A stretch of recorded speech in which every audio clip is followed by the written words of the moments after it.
Imagine कीजिए कोई एक फैक्ट्री वर्कर रास्ते से जा रहे हैं, कोई अदर साइड से कोई ट्रक आके उनको धक्का देते हैं, उनकी मौत हो जाती है ऑन स्पॉट।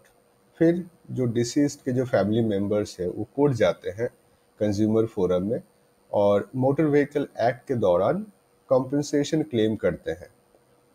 नाउ ये जो कॉम्पेंसेशन का जो अमाउंट है, ये कुछ फैक्टर्स है जिसके ऊपर डिपेंड करते हैं। उसमें से जो मेन फैक्टर होता है वो है डिसीज्ड की अर्निंग्स। ये जो जजमेंट है सुप्रीम कोर्ट का रामाचंद्रप्पा वर्सेस रॉयल सुंदरम, ये उसी को लेके ही स्पेसिफिकली बात करते हैं और यही विषय है इस वीडियो का भी। अब जैसे कि मैंने एग्जाम्पल के तौर पे कहा, वो एक फैक्ट्री वर्कर थे। नॉर्मली तौर पे कोई फैक्ट्री वर्कर के पास पे स्लिप आईटीआर कुछ होते नहीं है। अब जब ये ट्राइब्यूनल में जाएगा, ट्राइब्यूनल का एक जो सिस्टम है कॉम्पेंसेशन कंप्यूट करने का, वो क्या करेंगे, इन द एब्सेंस ऑफ कोई पे स्लिप आईटीआर अगर ना हो, तो जो नेशनल मिनिमम वेज है जो कि ऑलमोस्ट 5000 के आसपास है, उसको एज अ अर्निंग मान के बाकी सारा कंपोनेंट जो कंप्यूट करते हैं। बट ये जजमेंट ये कहता है कि मिनिमम वेज ऐसे नहीं कैलकुलेट कर सकते।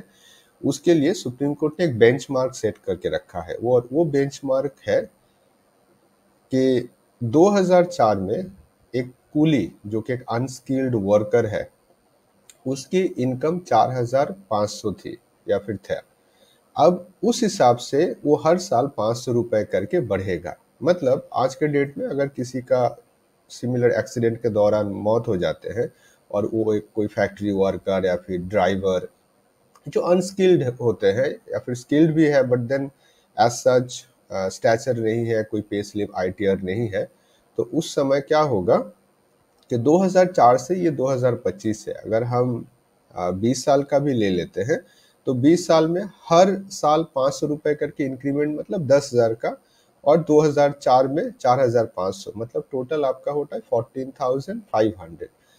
तो फिर जो इनकम पार्ट होगा उसको 14,500 के हिसाब से लिया जाएगा, ना कि जो minimum wage, national minimum wage है 5,000 वो। हालांकि इसके बहुत सारे एक्सेप्शंस है, बहुत सारे फैक्टर्स इसमें कंट्रीब्यूट करते हैं, मतलब किस तरह के लेबर है। अनस्किल्ड के अंदर भी बहुत सारे स्किल्ड के प्रावधान है।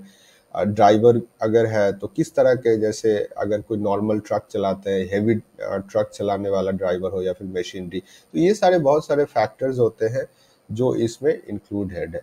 बट इन केस जैसे कि मैंने कहा कि मेजरली अगर कोई पे स्लिप वगैरह ना हो, एम्प्लॉयमेंट का सही से प्रूफ नहीं दे पा रहे हैं, तो उस केसेस में ये जजमेंट एप्लीकेबल है, आप इसको यूज़ कर सकते हैं। इससे नीचे अगर आप देखते हैं कि ट्राइब्यूनल में 5,000 के हिसाब से कंप्यूट कर रहे हैं, आप ये जजमेंट यूज़ करके उसको बढ़ा सकते हैं, इसके रेफरेंस यूज़ करके। अगर फिर भी आपको कोई सवाल है तो आप कमेंट में पूछ सकते हैं। Thank you.